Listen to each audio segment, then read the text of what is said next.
নামাজ ছেড়ে দিয়েছো, তওবা করো, মাফ করে দেবো। জেনা করেছো, তওবা করো, মাফ করে দেবো।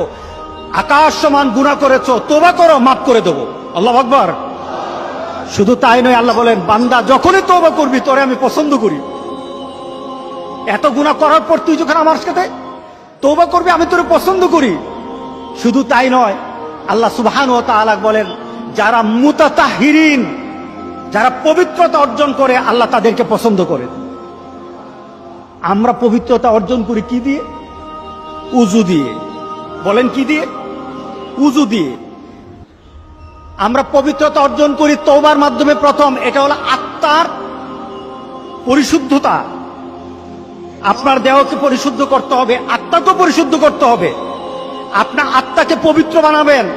আত্মাকে পবিত্র বানাতে হলে তওবা লাগবে। এটা পানি দিয়ে হবে না, মাটি দিয়ে হবে না। আপনার আত্মাকে যদি পবিত্র করতে চান তাহলে তওবা লাগবে। কি লাগবে? তওবা।